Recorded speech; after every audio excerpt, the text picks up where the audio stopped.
If you're young, you probably think that you can eat anything that you like and still feel okay until one day you don't. Hi, this is Sarah, and this is Prosper and Health with Sarah, where we'll talk about everything nutrition and healthy eating for young adults. And we all know that in our 20s, right, that's where we feel super energetic, we feel invincible. That's why we want to take over the world. We want to make that money, we want to do all of these things, right? And healthy eating might not be at the top of our priority list if it's even there at all, right? What if I told you that in your 20s or that stage of young adulthood is where you form that foundation for a healthy life and a healthy future that I'm sure everybody wants to have, right? So, one major reason why you should think about what you put into your body every single day is to avoid future health problems. And I know, like, the very common statement is prevention is better than cure, right? And we can all agree. And I'm sure, like, this statement matters now even so much more, right? I'm sure it's not news that poor diet and eating unhealthy stuff a lot has a great correlation with building up chronic illnesses or having like disease in the future in like even as early as 20s or even younger now, right? In these studies here, it shows that 2019, which is like far back as 6 years ago, right? 53.8% of adults aged 18 to 34 years had at least one chronic condition. And we're talking heart disease, diabetes, all of that. And we don't want to have that, right? Imagine you're able to have all the money that you want, you're able to bag everything that you need, you're able to like work hard, you've been able to get all the things that you want, and then you are not able to like really enjoy these things, or you're not living so well. I know that we think that healthy eating is for like old people, and we think that illnesses and sicknesses is just something that will just happen to you, right? And I know that there are different factors that contribute to, but something that has a very, very big impact is what you put in your body, right? What you eat every single day. And if you can just understand that it is not actually complicated, it's not about having this restrictive diet, right? It's just about building a healthy lifestyle that's going to help you in your future. Another reason is you need to have like the energy that you need. I know, like here, I already said, like we have all the energy in the world. Our body is able to come back from any illnesses or like sickness that we go through, but we can eat well to have that energy that we need to actually function at our best, right? So if we can actually see that food is something to nourish our body, right? It is not just something to just eat and say that we've eaten or like we are full, right? See food as fuel. Food is something that needs to nourish, and nourish means like to take care of yourself, to give your body the things that it needs to like give you that optimal health for you to be able to function at your best, right? We want to think better, we want to feel better, we want to have the energy that we need at all times, right? If you buy a very beautiful car, it needs fuel, right? So you're not going to put in water or put in something that it will not help it to move or to operate well. So food is fuel for your body. And if we think about food that way, maybe we would pause and be mindful of everything that we put into our bodies, because it's either one of two things, right? Food is going to either contribute towards helping you attain that really good, healthy lifestyle, feel good, and operate well at your optimal level, or it's going to take away from your life, literally. So another reason is you want to build a very strong immune system, right? With the hustle and bustle of Lagos. I mean, if you're in Nigeria and you're already, there's just this level of stress that you go through every single day, just stepping out of your door, right? But even with this hustle and bustle, we don't want to be falling sick all the time, right? And food plays a big role, right? You don't want to be eating foods that are high in sugar and super processed and ultra processed foods that will not really give your body the fuel or the nourishment that it needs to like really boost your immune system to like fight infections, right? So our food is fuel, and our food also has like certain things that would help your body to like be strengthened in like simpler terms, right? To just boost your immune system to fight any infections whatsoever. So, for example, like foods that are rich in vitamin C, like your fruits, your bell peppers, have like they are packed with a lot of things just like help you be strong. Imagine if you're eating, your diet is full of sugar, processed food, fries, and all of that. Like you are eating, right? But you're not eating what to help your body like be strong to fight off many infections, because like there are infections all around. So we want to avoid all of that, and we want to have like a very good, strong immune system, right?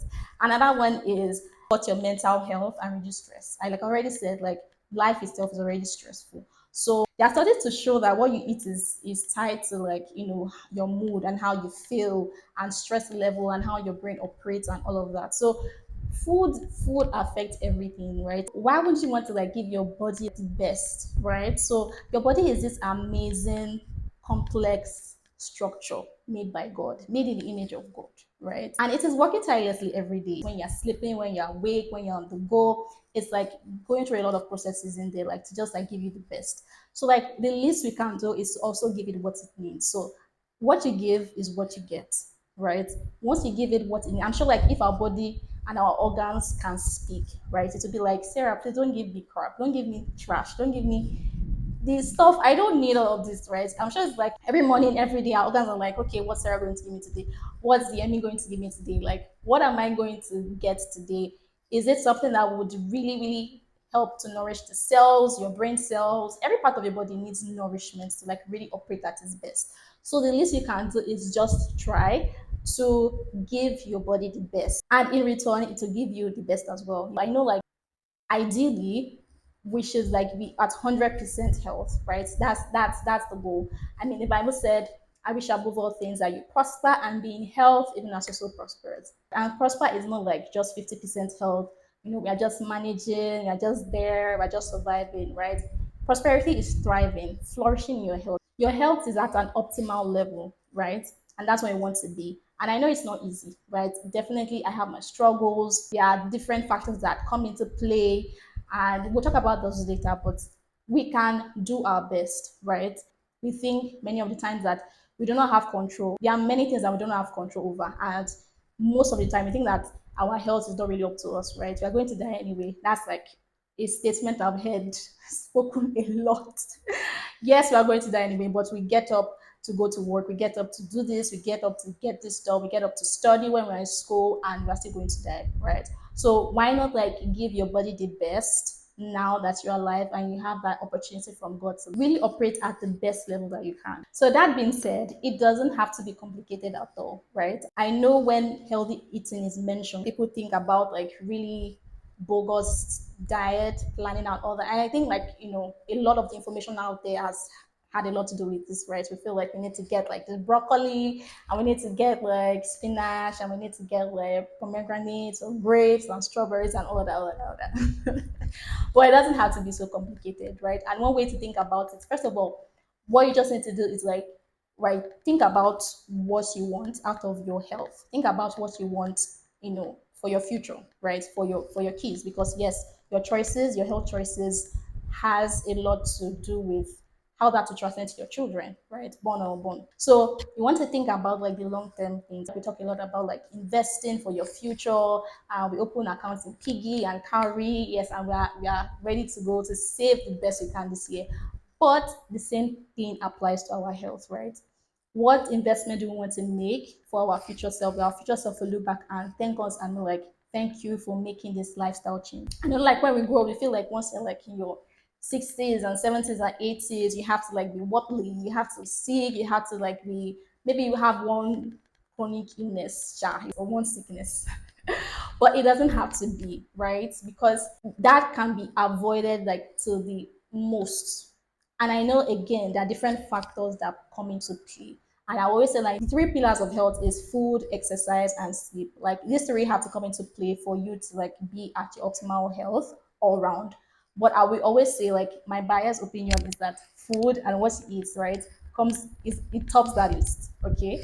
So we can still be healthy when we are 80, and our brains can still be functioning well. It's not like we have to have like one issue, or like it doesn't have to be like be weird. There are a lot of communities where they have a lot of centenarians. There are a lot of people who grow old and are still well. So it's not about just aging, right? It's adding up the years, but it's about also living well. You're still able to function well. All your body parts are still working. You're still able to move. You're still able to think and do the things that you love to do when you were even younger, right? So again, it doesn't have to be complicated. What you can do is just to like form healthy habits that we can incorporate gradually into our lives that will stay with us for decades and decades to come, and we can even transfer this to our families, our children, so that we can just build this healthy community or a world where we have health conscious people. What you can do is just follow the 80-20 rule. This is a common rule in eating or dieting, right? That eases it for us. So it's not about restrictive dieting, like you are following the strict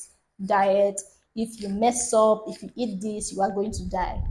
No, it's not like a Hunger Games thing here, right? So it just says like 80% of what you eat should be nourishing foods, like whole foods, which just means that foods that haven't gone through like processing or still remains as close as possible to its natural state. So you have like your whole foods, potatoes, rice, beans, fruits, vegetables, all of that, right? And then 20% is for the things that you still love to eat that are not so healthy, right? Your indulgences, your other things that you can once in a while have. That's why it's 20%, right? 80% is a large number of what you eat, meaning most of the time you're eating healthy. That's like the goal. But sometimes different things come into play. Like you just have that 20% where like you'll see eat these other things, right? And not so healthy. It's 20%. So you'll be deceiving yourself if you are eating a lot of unhealthy stuff every day and you're saying that that's your 20%. No, that's like the goal is to like incorporate healthy foods into what you eat every single day. Another one is to make quick healthy meals, right? I know when we think about healthy eating, it's like we have to like, take time to cook the foods because we have to cook it from scratch and all of that. But like, you can make quick healthy meals and healthy versions of those meals, right? So like if you eat eggs, just plain, you can add a lot of vegetables. I think that there's nothing you cannot incorporate into eggs. Maybe that's my opinion. So it doesn't have to be taking time, doing all the food from scratch, which actually that is involved in a lot of like eating healthy, right? To prepare your food from scratch. That you have to do that quite, sometimes. But like if you're really on the go, you can just like do quick meals. It doesn't have to like be so complicated. You can just have these additions to your food, the foods that you eat normally, right? So like if you're eating eggs, right, instead of just having it plain like that, you can just incorporate like vegetables, more vegetables than you normally would, right? If you're having it's not like eat avocado, like just take it out, put some pepper on it, right? And it's that doesn't have to, you don't have to prepare that, or that doesn't have to go through any preparation, right? Or just incorporate like vegetables, into like what you eat already. For example, like a rice where you just eat rice and stew and one stump of meat, meat or chicken. Like you can just add things like cucumbers and carrots, right? Like for the longest time, that was like my go-to, right? Very easy. Just chop it up and add it to your meal, right? And that way is to like just make healthier versions, right? So instead of so it's again a gradual process, right? I know like people really love fried plantains. Yes, I love it too. Fried plantains, I love it too, but like you can try to like not have that all the time. So maybe if you know it's every time you eat plantain, every time you eat yam, you have it fried, you can just switch that and have like boiled plantain or like you know boiled yam instead, right? So another thing is snacks matter. I know like Gala and Fanta is like the go-to for everyone. Like you're in traffic, you are the sun is hot, like you're hungry. The fastest easy to just get is Gala and Fanta. And someone said that that combination saved us back then in school. But I'm sorry to not save you. It won't save you anymore. Like it won't save your future self, right? So back then, university would like started incorporating healthy things into my food. My go-to was like donuts. There was this woman that would always like make like the best looking donuts. I so attractive. You cannot miss it, right? So I'll have that like, almost every day, right? But you can have things like banana and granules. My go-to is boli. I love boli so much, right? That's like roasted plantain. That is a healthier version, right, to snack on instead of like eating gala and soda every single day, right? You can have granules or even banana. You can just get banana and eat granules, right? You can eat cashews, yes, and almonds. But yes, just try to like gradually incorporate like these healthy snacks and just make these switches from time to time. Like it doesn't have to be so complicated, right? It's this gradual incorporation into your diet that's going to make like the biggest difference, right, in the future. So it's not about like just doing it for one day, doing it for 1 week. You want to like try to make this your lifestyle. Just stay hydrated, right? Sometimes you might not actually be hungry or might not actually be craving all those sweet things. It's just that we are dehydrated, right? Maybe our brain cells just need more water. Right? I mean, our 70% of our body is water, right? So like, why not like just drink water, right? Just putting this out there. I know like when we are so thirsty or like we're in traffic, those women selling Coke, Fanta, all those stuff. Like it just looks so attractive because it's chilled and it's just looking like I just need to get this right. But the fact that it's all around you doesn't mean like you have to actually get it, right? Because water is a real MVP, right? You can get water and drink and really be hydrated, right?